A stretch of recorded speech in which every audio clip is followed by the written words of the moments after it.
हर हर महादेव। वट सावित्री व्रत कथा सुनिए। आज वट सावित्री व्रत कथा पंडित जी सुना रहे हैं। हर हर महादेव। ज्येष्ठ मासे कृष्ण पक्षे अमावस्यां तिथौ चंद्रवासरे गीतायाम अपना नाम ले लीजिएगा, पुत्र के नाम ले लीजिएगा। सबको उत्पन्न हम श्री श्याम शिला शिव से विद्यामम सर्वाभितम प्राप्त लक्ष्मण प्राप्त करतम श्री वट सावित्री व्रत कथा श्रवण हम संकल्प करिष्ये। पार्वती जी ने कहा, हे देवताओं के भी देवता, जगत के पति शंकर भगवान, प्रभास क्षेत्र में स्थित ब्रह्मा जी की प्रिया जो सावित्री देवी हैं, उनका चरित्र आप मुझसे कहिए, जिसमें उनके व्रत का महात्म हो और उनके संबंध का इतिहास हो, एवं जो स्त्रियाँ के पातिव्रत्य को देने वाला, सौभाग्यदायक और महान उदय करने वाला हो। तब शंकर भगवान ने कहा, हे देवी, प्रभास क्षेत्र में स्थित सावित्री के असाधारण चरित्र को मैं तुमसे कहता हूँ। हे महेश्वरी, सावित्री स्थल नामक स्थान में राजकन्या सावित्री ने जिस प्रकार से उत्तम वट सावित्री व्रत का पालन किया, मद्रास देश में एक धर्मात्मा सभी प्राणियों के हित में तत्पर रहने वाला राजधानी में रहने वाली प्रजाओं का प्रिय नामक राजा था, जो कि क्षमाशील, संतान रहित, सत्यवादी और इंद्रियों को बस में रखने वाला था। एक समय वह राजा प्रभास क्षेत्र की यात्रा के निमित्त वहाँ पर आया और विधि पूर्वक यात्रा करता हुआ सावित्री के स्थल पर पहुंचा।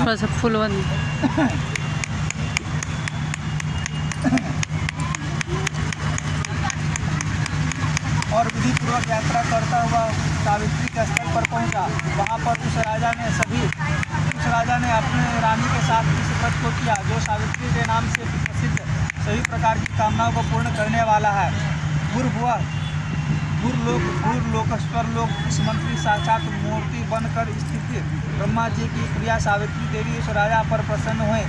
कमंडलू को धारण करने वाली वह सावित्री देवी दर्शन के बाद पुनः अदृश्य हो गई और बहुत दिनों के बाद उसी राजा के यहाँ देवी के समान रूप कन्या के रूप में उत्पन्न हुई। सावित्री की प्रसन्नता से प्राप्त था सावित्री की पूजा करने के बाद हुई। अतः राजा ने ब्राह्मणों की आज्ञा से अपनी कन्या का नाम सावित्री रखा।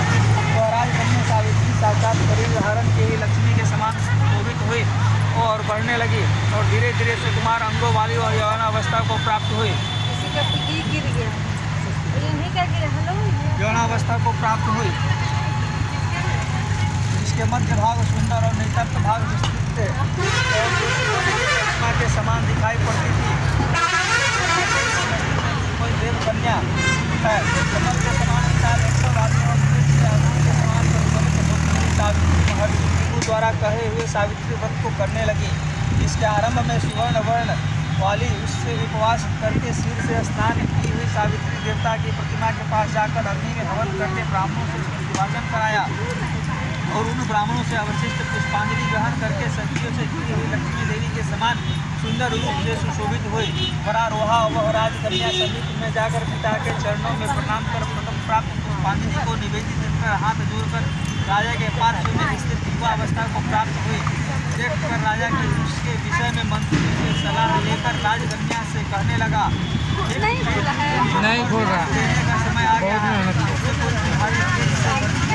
मांगने के लिए नहीं आता और मैं तुम्हारी आत्मा के अनुरूप वर को नहीं पा रहा हूँ। ऐसा है कि देवताओं के निकट मैं जिस तरह निंदनीय न हूँ, ऐसा तुम करो। मैंने धर्मशास्त्रों में पढ़ा और सुना भी है कि यदि पिता के रूप में रहते के पहले ही जो कन्या धर्म से हो जाती है तो शिवरा के समान समझी जाती है तथा उसके पिता को ब्रह्म हत्या के समान पाप लगता है। इसलिए मैं रहा हूँ, जब अपने मंत्रियों के साथ प्रजा और इस बातों को मानो। इसके बाद जैसा कहते हैं वैसा ही होगा। वैसा कहकर सावित्री घर से निकलकर आज रथ में तपोवन पर चल पड़ी और वहाँ पहुँचकर माननीय वृद्धजनों को प्रणाम कर सभी तीर्थों और आश्रमों में जाकर पुनः मंत्रियों के साथ सावित्री अपने जीव पर आ गई और पवित्र देवर्षि नारद को बैठे हुए देखा। आसन पर बैठे हुए नारद जी को प्रणाम करके शादी के लिए वन में गई। शादी कथाएं उनसे कहने लगी। सावित्री बोली, हे देवर्षि नारद जी, साल्व देश में धर्मात्मा दिग्विजय नाम से विख्यात एक क्षत्रिय राजा है जो दैववश अंधे हो गए हैं। उस समय उनके छोटा सा एक बालक और उसकी माँ थी। वैसे समय में अवसर पाकर उनका पूर्व बैरी विपनी नामक एक सामंत राजा ने उनसे छीन लिया तथा वह आर्य दिग्विजय छोटे बच्चों को साथ लिए हुए अपनी स्त्री के साथ जंगल की ओर चल दिए। उनका वह पुत्र वन में ही बड़ा होकर प्रबल धार्मिक सत्य बोलने वाला आता उनके अनुरूप पति समझकर मैंने उनसे मन से वर्ण कर लिया है।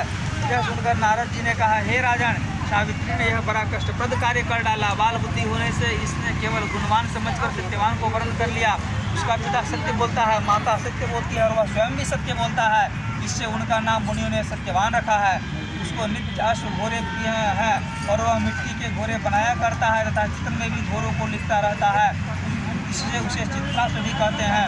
सत्यवान दान और गुण में रंती देव के शिष्य के समान है। ब्राह्मणों की रक्षा करने वाला और सत्यवादी तथा और सीनार के समान है। यात्री के समान, उदार चंद्रमा के समान, देखने में प्रिय लगने वाला, उसमें कुमार के समान और महान बलवान है। लेकिन केवल यही एक दोष है, दूसरा कोई नहीं। सत्यवान आज से 1 वर्ष पर क्षीण आयु हो जाने से देह त्याग कर देगा। इस प्रकार नारद जी की बात सुनकर राजकन्या सावित्री से राजा ने कहा, राजा लोग किसी से एक बार कोई बात कहते हैं, ब्रह्म देवता ब्राह्मण एक ही बार कहते हैं और एक ही बार कन्या दी जाती है। तो कर्म एक ही बार किए जाते हैं, बारंबार नहीं। जितभाई हो अथवा अल्पायु, गुणवान हो अथवा निर्गुण, वर को एक बार वरण कर लिए, अब दूसरे वर को वरण नहीं करूंगी। पहले मनुष्य निश्चय, बाद में उसके बाद द्वारा प्रकट किया जाता है, पुनः उसके बाद कर्म द्वारा किया जाता है। इसलिए प्रत्येक कार्य में मन को प्रमाण माना जाता है, अर्थात मन के विरुद्ध कार्य नहीं किया जाता है। नारद जी ने कहा, हे राजन, यदि आपको भी हो तो अपनी सावित्री का कन्यादान के साथ सिद्ध कर डालिए। ऐसा कहकर नारद जी आकाश मार्ग से स्वर्ग लोक चले गए। उसके बाद राजा ने मुहूर्त में समीपवर्ती वेदों के परगामी ब्राह्मणों के द्वारा सावित्री का विवाह संबंधी सभी कार्य संपन्न किया और तदनुबंधी सावित्री में मनोविजवान पति को पाकर ऐसे प्रसन्न हुए जैसे कोई पुण्यवान पुरुष वर्ग को प्राप्त होता है। पुनः शिव जी पार्वती जी से कहते हैं, पार्वती इस प्रकार उस आश्रम में रहते हुए उन सावित्री और सत्यवान के कुछ समय व्यतीत हुए। उस समय केवल एक भार्या सावित्री ही ऐसी थी जिसके चित्त में रात नारद जी की बात थी, की याद बनी रहती थी। उसके बाद बीत जाने पर वह समय मरण काल का आहे गया जिसमें सत्यवान को मरना था। तथा सावित्री नारद की कही हुई मरण में ज्येष्ठ मास के शुक्ल पक्ष की द्वादशी सायंकाल में आज से चौथे दिन मेरे पति को मरना चाहिए, यह सोचकर 3 रात्रि तक निराहार रहने का उद्देश्य रखकर रात के आश्रम में स्थिर रूप से रहने लगे। इसके बाद 3 रात्रि बीत जाने पर प्रातः काल मरण वाले दिन स्नान कर देवताओं का तर्पण करने के बाद चारों हाथ से सांस का पात बंधन किया। इसके बाद एक कुल्हाड़ी लेकर सत्यवान अपने पति के पीछे सावित्री चली। वन में पहुंचकर सत्यवान जल्दी से